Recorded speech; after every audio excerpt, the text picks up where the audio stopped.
Wir freuen uns, dass wir euch heute den Film Hacking Justice zeigen können. Weiter passiert ist, und wir werden dann ein Filmgespräch haben mit Stella Assange, der Ehefrau von Julian und Mutter ihrer beiden Söhne. Und auch Richard Medhurst hat heute noch super kurzfristig zugesagt, auch als Impulsgeber da zu sein. Richard Medhurst ist Journalist und ein politischer Kommentator, der sehr, sehr kritisch Bericht erstattet, sehr lange auch schon über den Assange-Fall. Und ja, da freuen wir uns dann auf die beiden im Filmgespräch, wo ihr dann auch natürlich Gelegenheit habt für Fragen, Kommentare, eure Beiträge.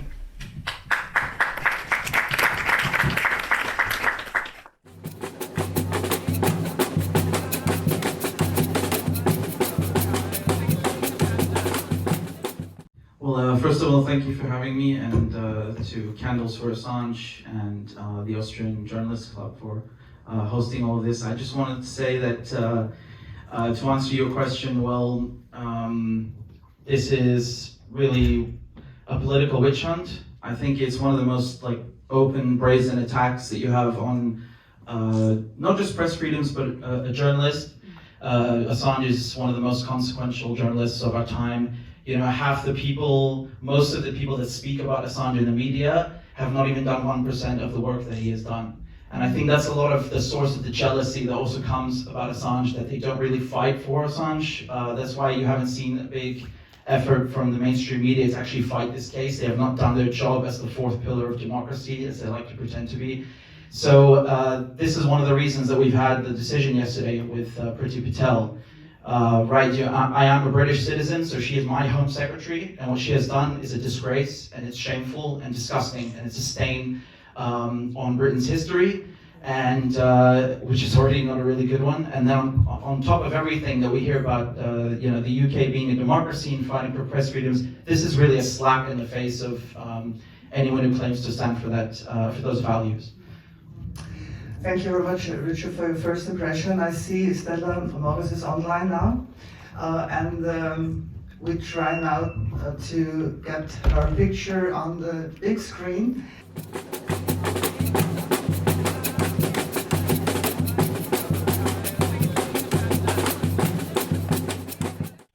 Well, we have 14 days to lodge our grounds for appeal.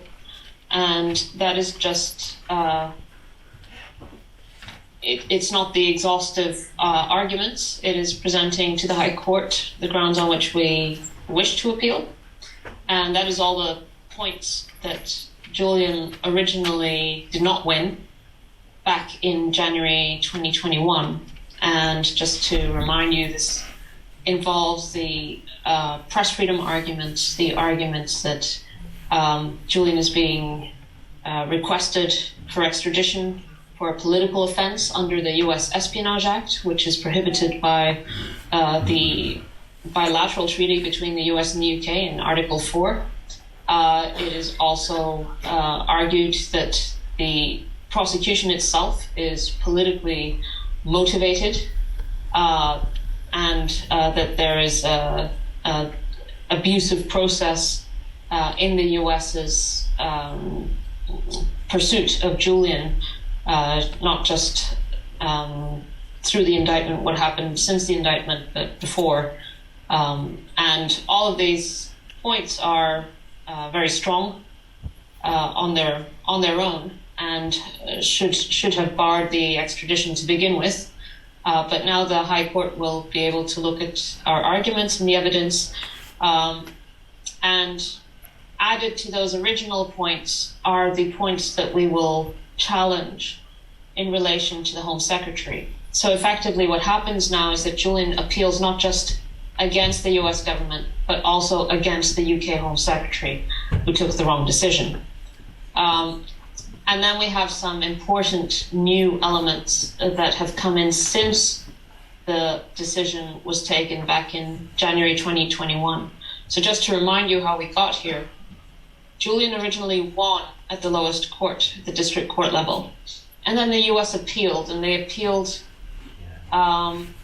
basically by moving the goalposts making political assurances, which the High Court deferred to. The High Court accepted all the evidence. They accepted the doctor's evidence that Julian was at high risk of suicide,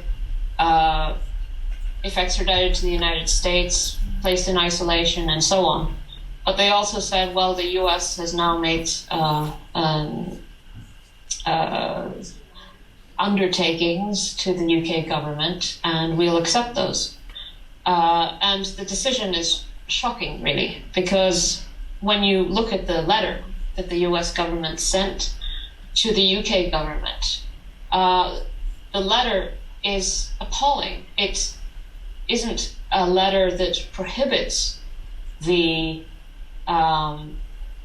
that puts any imposition on the U.S. government. On the contrary, it is a letter by the U.S. government saying we reserve the right to put Julian under the conditions that will kill him. That is literally the meaning. You read it. That's the literal meaning of what those assurances say. And the U.S. government deliberately did not put out that letter, did not put out the wording of the letter. And what you saw was a lot of reporting immediately when the fact of U.S. assurances was aired in the U.S. media, selected outlets. And the narrative around those assurances are that they prohibit the treatment. But in fact, when you look at the letter, they allow the treatment. So it is completely,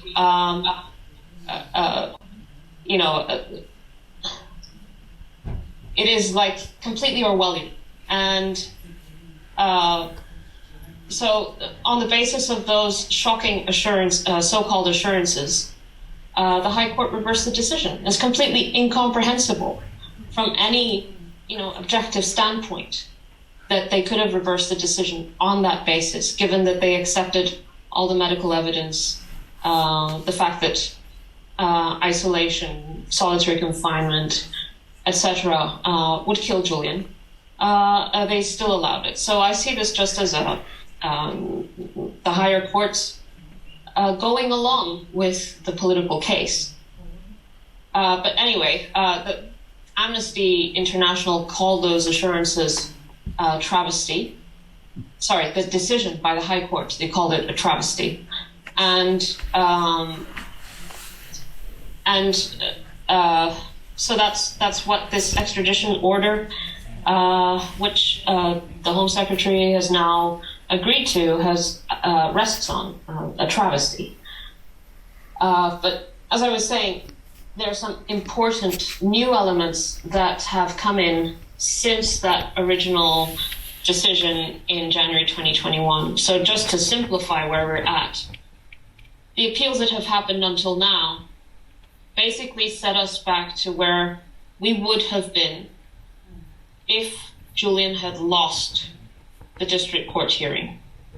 So we're basically set back to where we were in January 2021, having lost all the points. And that means we can appeal all those lost points.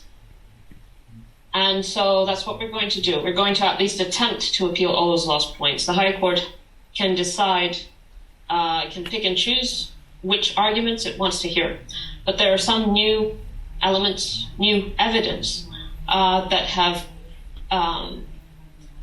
introduced an enormous weight behind some of those arguments in relation to the abusive process and the political motivation of this prosecution more specifically. And that is I'll highlight two major developments. One is that, as you'll remember, Julian is prosecuted under two separate statutes. One is the Espionage Act, and that is really the center of gravity of this case. It's 17 counts, 170 years.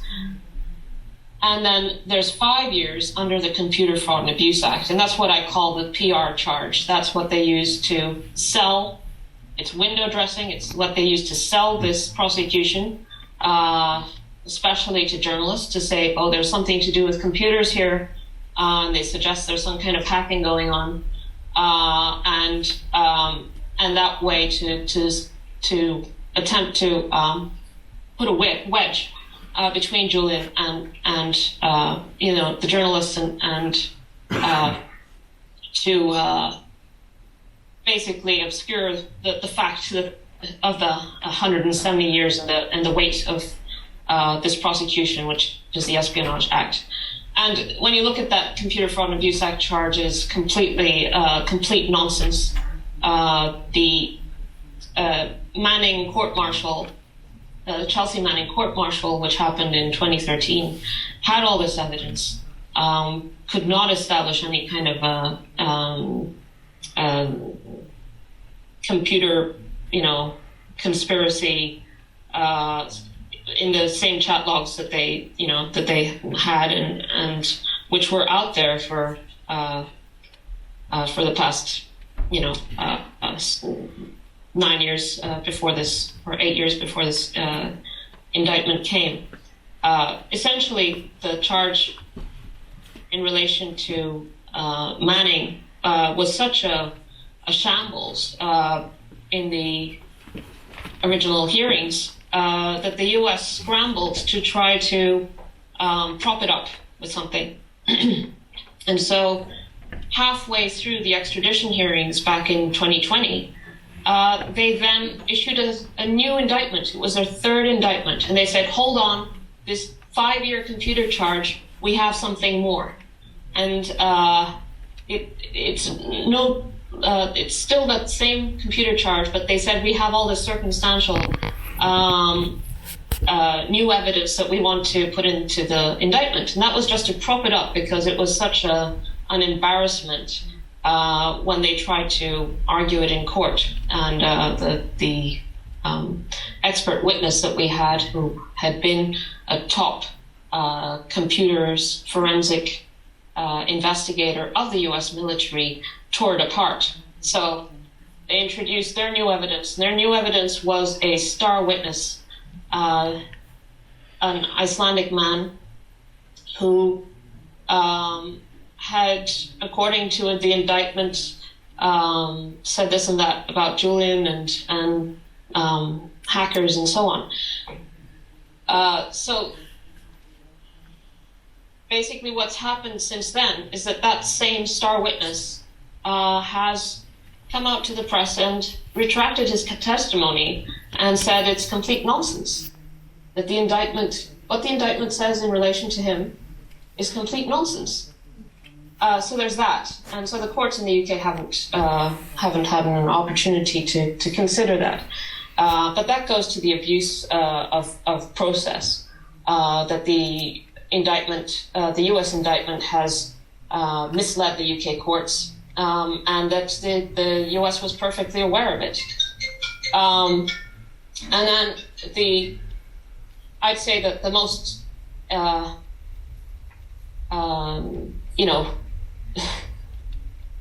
basically the new evidence that should put an end to this once and for all is the recent investigation by 3 investigative reporters, US reporters, into the CIA's role during the Trump administration in trying to basically take WikiLeaks out and take Julian out. When I say take Julian out, I mean in every sense. So what this revealed was a multi-pronged attack by the CIA under Mike Pompeo, which prioritized taking WikiLeaks out, taking a publisher out, through a comprehensive strategy, which involved planting disinformation in the media. It involved smearing Julian. It involved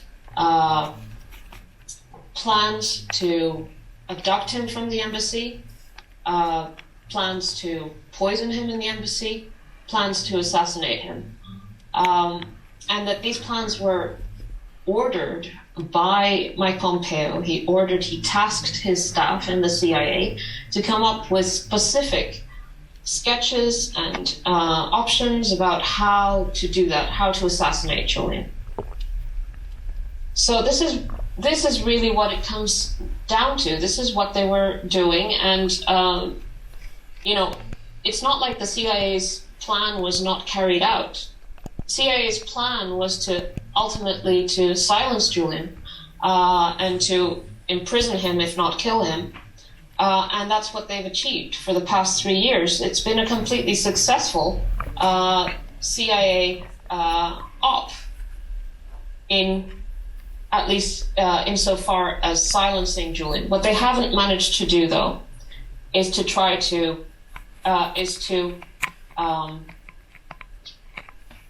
hide what's going on.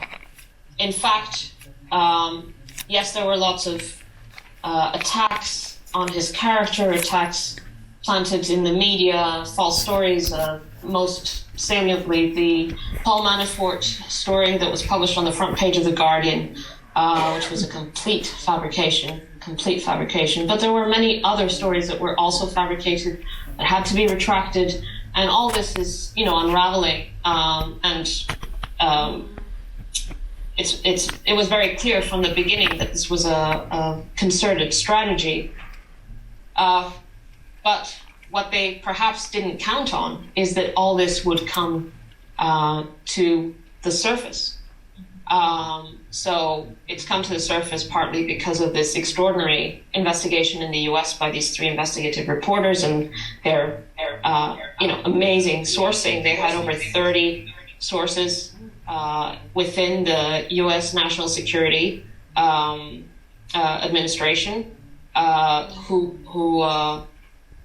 confirmed this. But you have another element, which is in Spain, the security company, which was Spanish, was working for, the Spanish security company, which was working in the Ecuadorian embassy in London, ostensibly to provide security for Julian and the embassy, was actually a CIA contractor and was working for the CIA to spy on Julian and his lawyers, to steal their notebooks, to try to obtain the DNA of our 6-month-old baby, to follow people, not just inside the embassy. These are operations that also are carried out outside the embassy. And in Spain, the lawyers' offices were broken into, just extraordinary stuff. And this company is now under investigation. And we only know about this because whistleblowers within that security company came forward when Julian was arrested, because they realized what they had done. And their conscience drove them to reveal this and go to the police and tell them what they knew. So we have this extraordinary situation where, the CIA has not just, I won't confine it to the CIA, but when there's a political persecution, it is unprecedented that you get this kind of insight into the mechanics of persecution, of the coordination with the contractor, of the specific plans, the specific things that these people were tasked to do, to leave the door open in the embassy so Julian could be dragged out, and it would all be deniable, and that way he could be kidnapped. That the US and the UK authorities had talked about ramming a car if Julian was inside, and that's the possibility of shooting and assassination. So this is just, that is reality, It's not some fantasy novel or a Hollywood production. This is the reality. So in that context, Priti Patel's decision is just completely unbelievable. Completely unbelievable. I mean, it is a complete farce.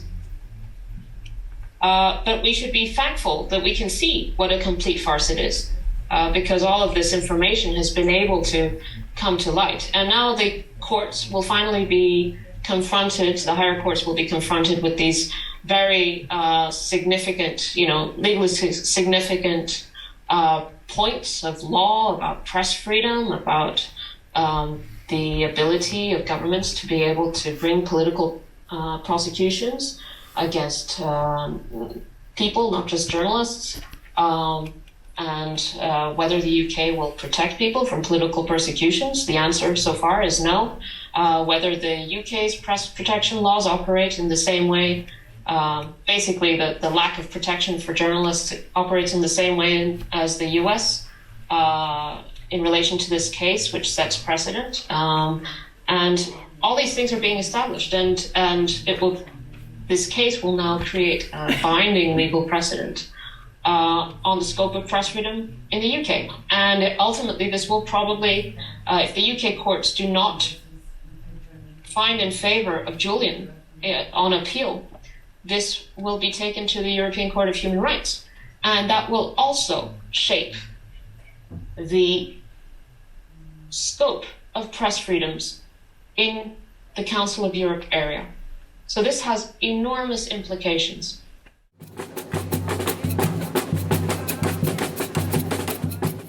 Stella made a pretty concise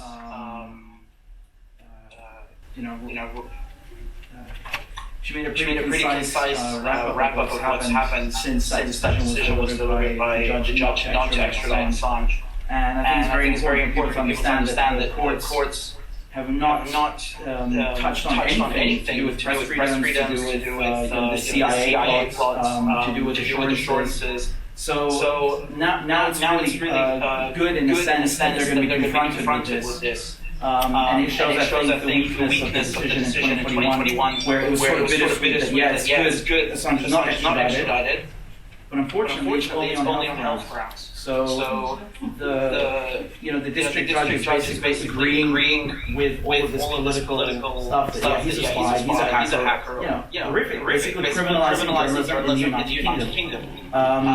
There's no question about it. And I've been seeing this case with my own eyes for 2 years now, and it's absolutely disgusting. It's something that you hear the UK criticize other countries about. It's actually happening in central London. And one more thing that I'd like to add is also in terms of the assurances, because the United States gave these assurances 1 month after they lost the case.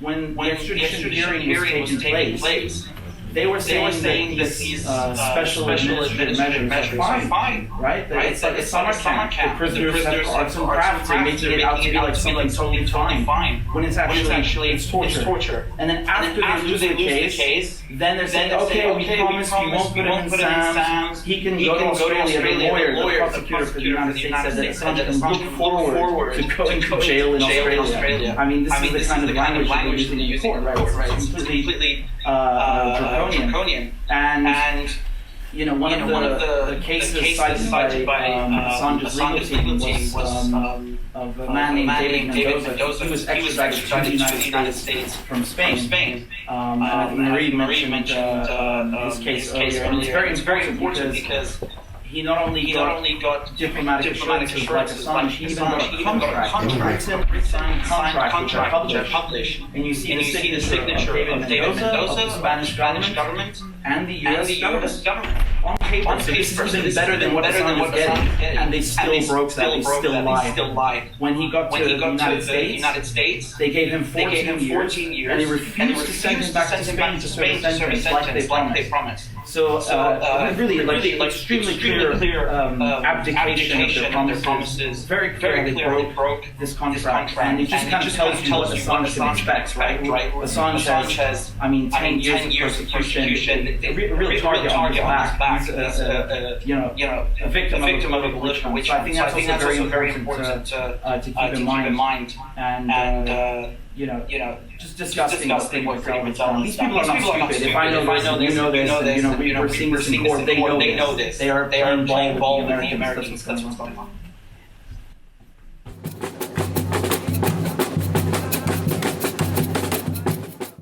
Well, Julian is in a single cell in Belmarsh prison, and he's confined inside his cell for, it depends on the day and the week and the COVID rate and so on. But, at least 20 hours a day, he's in a cell. And he's supposed to be able to go out every day for an hour, but that doesn't happen. It happens, generally he's able to go out once a day when he's not having a meeting with a lawyer, or when he doesn't have a family visit, or, if the prison is not short of staff and so on. So it's not given. But is it better than in the embassy? No, it's worse, because his health has deteriorated over time. In the embassy, he had no outside space, no direct sunlight. Now he can go into the open air, but there's, it's still a concrete environment, and it's not enough. And the real fear for us is that Julian is entering a phase where he could have a catastrophic medical emergency. In October, he had a mini stroke. He's on medication now for stroke medication, but his health is deteriorating. And when you're in prison, it's hard to really imagine, if you haven't really had much to do with prisons, to really understand the difficulties you face in the most mundane aspects. First of all, like the main conditioning problem is that you have absolutely no control over your environment. The cell, they stick you in the cell, they lock the door. If you have, and everyone knows this who has a family member in prison, if they have some kind of medical emergency in the cell, it is really up to chance whether they ever make it out. You have to count on them being able to reach the alarm working, and someone responding to the alarm. And there are many prisoners who die in their cells because that night the prison didn't have enough staff, or they were, distracted with some other part, that's the reality. And that people die this way. So it's not just, the predictable concerns that we have over his deteriorating health, but something that could have a catastrophic outcome, something that might not can be treatable or preventable, becoming life-threatening or fatal. And Julian's been inside Belmarsh prison, which is the harshest prison in the UK, for over 3 years. And this is, it's not some high-tech prison. It's always extremely understaffed, and with lots of difficulties of underfunding and all these things. So it's a terrible and dangerous environment for him to be in. And of course, then we're also extremely worried about, worried isn't the word, an extradition to the US would be a death sentence. So even though it is very difficult for Julian in Belmarsh, in the US it would be 10 times worse. And we have no doubt that he will be placed in solitary confinement under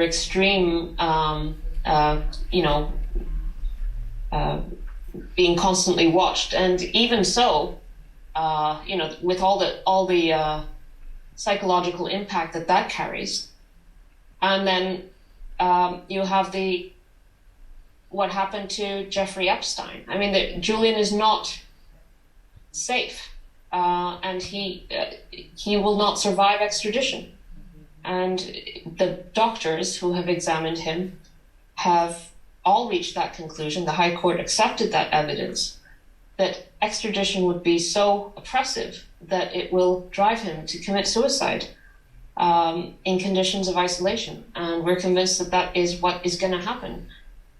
So we are, fighting for him to never be extradited. It cannot happen, because that's the end. That's the reality.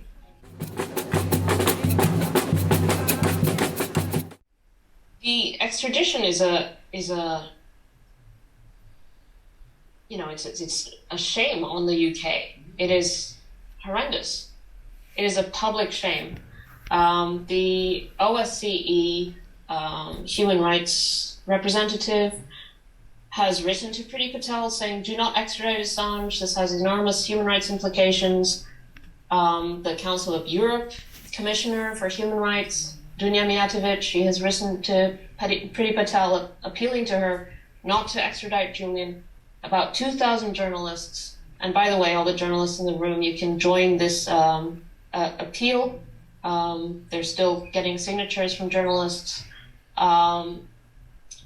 They wrote to Priti Patel saying, do not extradite Assange, because this case has implications for our safeguards, for our press freedoms. And, these are 2,000 journalists from around the world, all over the world. You can just imagine what governments in, I don't want to single anyone out, because look what the US is doing, but all over the world are looking at this case and saying, well, if the US is doing this to Assange, the most high-profile publisher of the most extraordinary revelations about war crimes, state criminality, if they can do that to Assange, then of course we can do it to our, whoever the annoying dissident journalist, blogger, or whatever is in their country. So 2,000 journalists, the OSCE, the Council of Europe, 300 doctors also wrote to Priti Patel saying, do not sign off on this, because you're relying on medical evidence that was taken 3 years ago. And look, look at what's happened since. He's had a mini stroke, and it is unethical, but also from a health perspective, completely impossible to extradite him. So this is just a big burden for the UK to continue forward. As I said, it's a political case, and it has to become extremely burdensome. It has to. Basically, the basic calculation is that extraditing Julian must be more of a burden than not extraditing him. And the only way you can change this balance is through public pressure. And it's happening. There's a lot of support being galvanized, but there has to be more. And now you have another element, which is the Australian government. There was recently a general election. There's a new prime minister. And that new prime minister, when he was in opposition, said about Julian's case, he said, enough is enough. It's time for Julian to come home. I do not understand what purpose is being served by keeping him in prison. Very, very strong statements. And he is now in power. And in Australia, there is enormous support for Julian. And, all the very kind of the heavy hitters are coming out and telling the Australian government that they need to step in. That is now the standard that is expected of the Australian government, is that there has to be a political solution to be found. And then, you know, there are signs of, not signs, there are moves, political moves constantly. The Mexican government has said Julian is a political prisoner, that the president, López Obrador, has said Julian is a political prisoner, this is a disgrace, Mexico will offer him political asylum. The French Mélenchon, who has legislative elections, the second round tomorrow, and who, you know, there are good chances that he could be the next prime minister. He said, if I'm prime minister on Monday, I will make Julian Assange a French national and I will give him honors. Okay, this is incredibly important. These political signals to the UK, to the US, you stand alone. What you are doing is a travesty.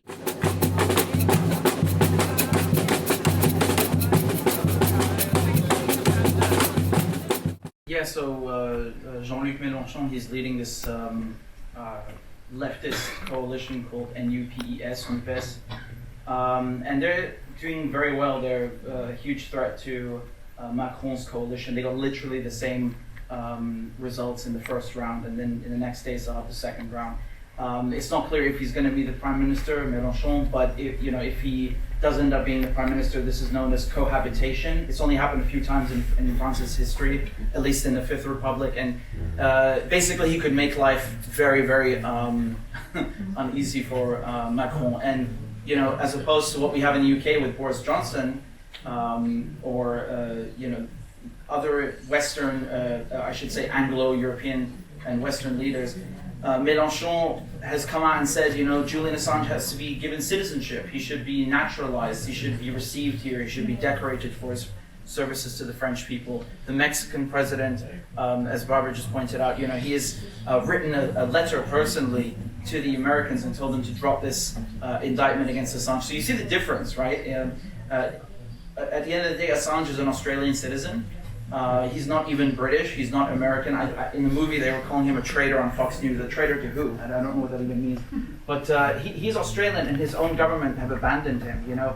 Stella just talked about how Albanese, when he was in the opposition, he advocated on Assange's behalf. Now he's the prime minister, and he's suddenly quiet. And the statement that was released yesterday by the Australian Foreign Ministry regarding Priti Patel's decision, I mean, it's scandalous, right? They don't say we condemn this decision or we are enraged. They say we note.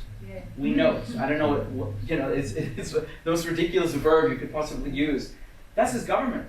That's his own government. So even when they say things like, oh, well, Assange can go serve his sentence in Australia.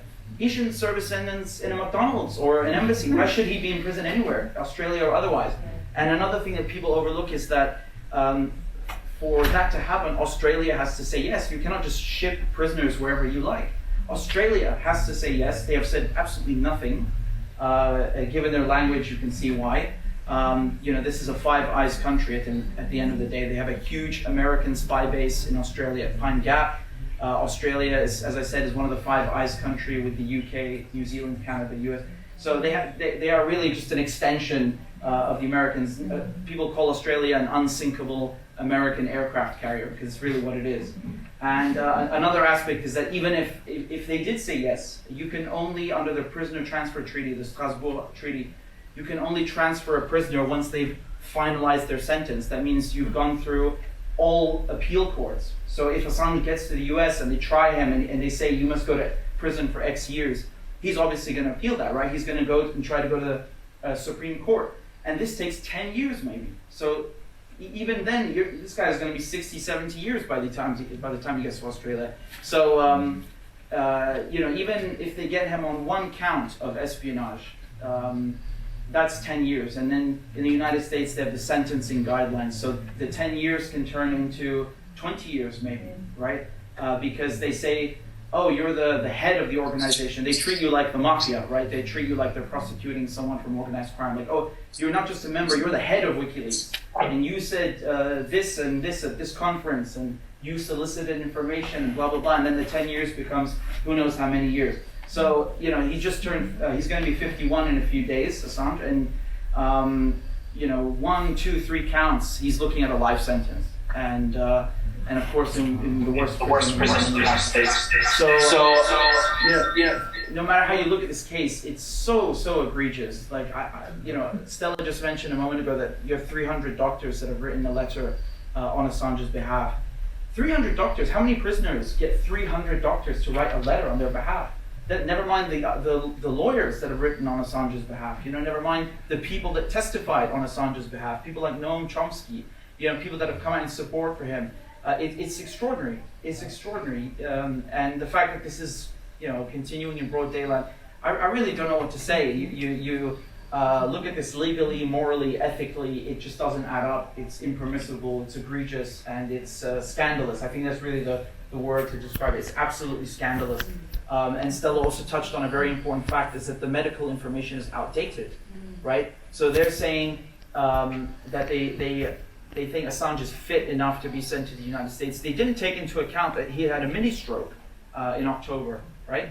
They don't take into account the fact that, well, again, this is during the appeals process now is finally going to be touched on, which is that he's a journalist. He's not, you know, a serial rapist or some mass murderer. They're treating him like one, like a war criminal. He's not, and the CIA has tried to take his life, or at least considered taking his life. All of these aspects have to be taken into consideration, and they just haven't been as of yet.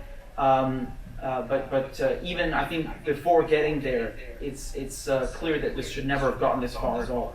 And the movie that we just watched, I think, really perfectly encapsulated how determined and driven they are to get this guy. They will do absolutely anything, which shows you that it's political. That's what it is.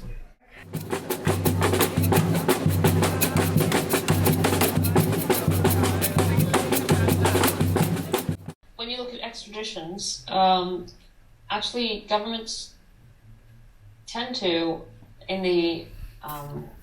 traditionally, tend to have the final word.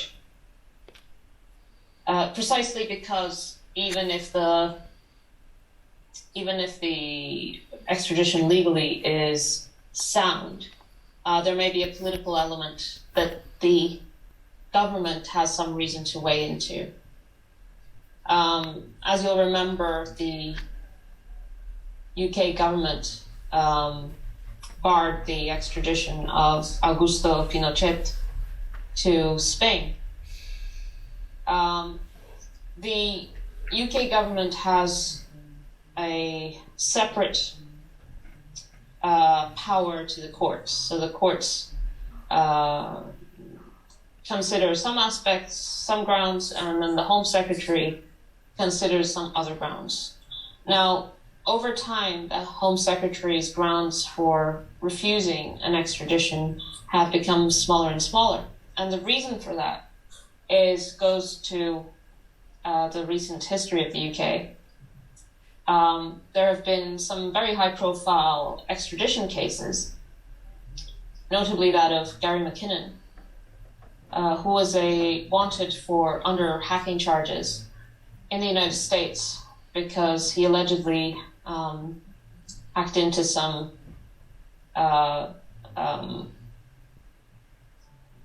into a government database trying to find evidence of extraterrestrial life. He's on the autism spectrum, and they wanted to put him away for life. And this case, this extradition was stopped by the UK government. And as a result of that decision by the Home Secretary at the time, who was Theresa May, the UK received a huge backlash from their US allies. There's a book about how about the current leader of the opposition, Keir Starmer, who at the time was the head of the prosecution service here, traveled to Washington to apologize for what his government had done, because he had promised the US that he would deliver Gary McKinnon, but there was a political intervention. And the government doesn't like it, because when they have the power to stop an extradition, they get enormous political pressure from the public. And that's what happened with Priti Patel. She had huge pressure to stop the extradition. And so what happened between Gary McKinnon and Julian's case is that the parliament restricted the powers of the government and said, no, there are even less grounds under which they can consider blocking an extradition. Even so, Priti Patel had very good reasons and very well-founded reasons, even under those restricted arguments, which are more political,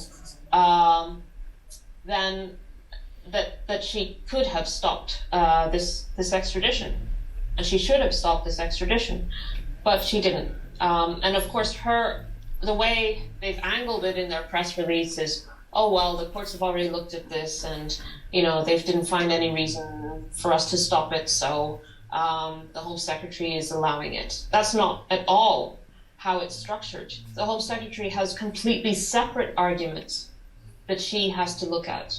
She's not reviewing the court's decision. She's looking at a separate set of arguments. And that's why at this stage, when we appeal to the High Court, which is the next step that's coming, we're appealing both in relation to the US government, which are the arguments that the courts have already looked at, and in relation to the grounds that were presented to the Home Secretary. These are two separate areas. And the Home Secretary was pretending to say, oh, my role was just to rubber stamp this, the court's already looked at it and it's fine. That's what the press release says, basically. And it's completely misleading. She had the discretion. She should have blocked it, and now her decision will be challenged before the courts.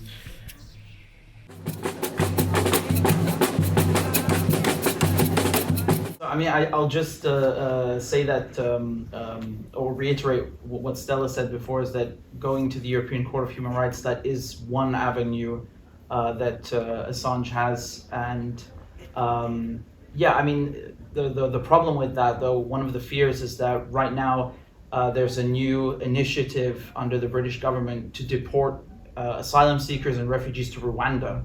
So the current government is threatening to withdraw from the Council of Europe, from the European Court of Human Rights over this, and that would be very fatal and very bad for Julian Assange, because as we know, these court proceedings take months, they take literally years for just a few steps, and by the time he ends up or chooses to go to the European Court of Human Rights, who knows what the UK government has done. They might have gutted the Human Rights Act already and just left the European Court of Human Rights, and then this whole avenue is completely blocked off. So this is, I guess it's par for the course for this kind of administration to do that, but it's a very big problem, a very big risk, and it's important. I think what you were hinting at, that there's some kind of,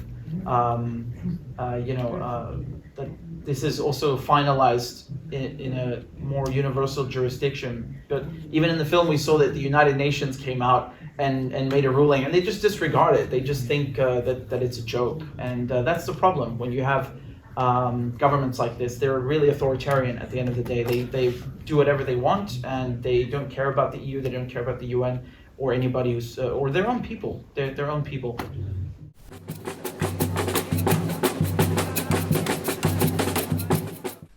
Depends on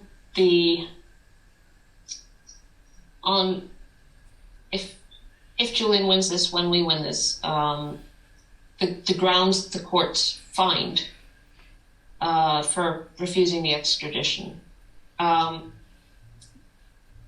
because we're fighting this extradition, but we're also fighting an enormous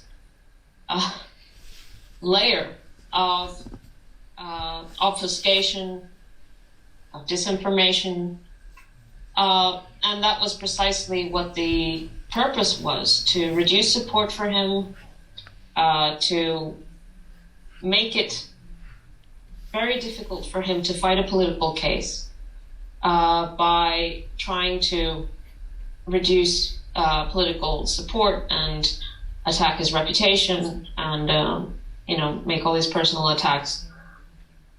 So at least we've been able to air in court sworn testimony from, for example, journalists who worked alongside Julian during the Manning leaks, saying that he was extremely cautious with protecting people, that he redacted, that he was the one that was driving the whole redaction process, that he took every step to try to prevent the Guardian's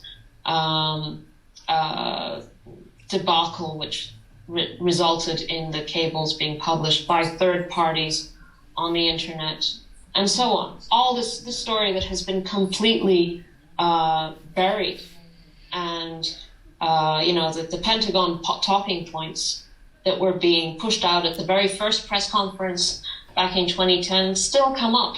I still have to counter these talking points with long since established facts that have been, established in court proceedings and so on. So it's an enormous endeavor to try to undo the damage that has been done in misinforming the public debate around this case. But it is happening. As I said, the CIA investigation, incredible. That is, I find it's a blessing, that there are journalists that actually have been digging and wanted to get to the bottom of this, and to their credit, it couldn't have been very easy. The whistleblowers in Spain, Niels Meltzer, the UN Special Rapporteur on Torture, up until a couple of months ago, wrote a very good book which deconstructs the process through which the US shifted attention from evidence of concrete war crimes and killings of civilians in their tens of thousands to Julian, and to turn him into a figure that people should attack for whatever reason. It's just, I think it goes to some very dark part of human, I don't want to say human instinct, but it must be, to kind of pile on pile on against a person who's vulnerable, and they exploited it to the fullest. And of course, the CIA has been developing propaganda techniques for decades and decades, and they've deployed them against many targets. And Julian is a prime target. And this is what I tend to say when I get this question, but this and that about his character and so on. But first of all, it's completely untrue. He is a wonderful, brilliant, loving, caring human being, funny, and, absolutely wonderful. So you're wrong. But think about this. Julian's character is a narrative battleground. It is of the highest importance to the CIA, and I'm not just talking about the CIA, it's just to say, to the people that Julian exposed, to the powers who are threatened by what WikiLeaks does, who understand the enormous weight that Julian's opinion and analysis has, because because WikiLeaks is synonymous with reliable information. In this day and age, how valuable is that? And that is why Julian is the prime target. He has to be his standing has to be weakened. And how do they do that? They do that through attacks to his character. So I say, well, at least acknowledge that Julian's character is the site of a narrative battleground. And given that, and given the power of his enemies, at least give him the benefit of the doubt. You know, look at the evidence of all the good he's done, what he's constructed, what he's said, because, you know, there's been an enormous effort to silence Julian. And I encourage people to look at his conferences and YouTube videos where he's speaking, and then you see the real Julian. And then you have what people say about him. And, you know, they have a lot of amplification and a lot of power behind that amplification, a lot of corporations, a lot of interests, and so on. But then you have the reality, and look at the reality, and at the very least, acknowledge that that Julian's person is a narrative battleground. So, sorry, down to the question. There has to be a deconstruction of all the harm there has been in order to keep him safe. You know, there's a direct correlation.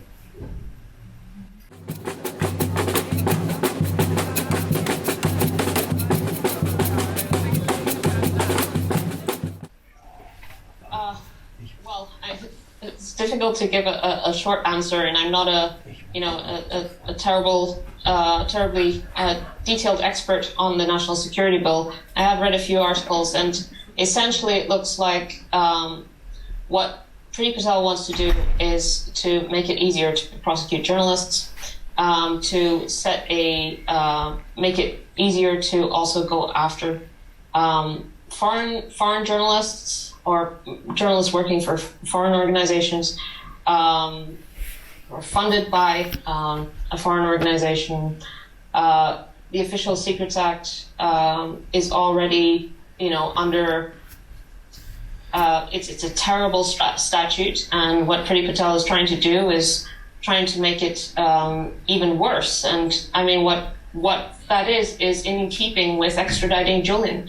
There is an agenda here to be able to exercise the coercive use of legislation in order to silence the press, and all the implications that has. So it's been described as a power grab, and I think that's exactly what it is. Thank you very much, Stella Assange. Thank you very much, Richard Medhurst. I thank all of you in the audience for your comments, for contributions, and for joining us here. Thank you so much.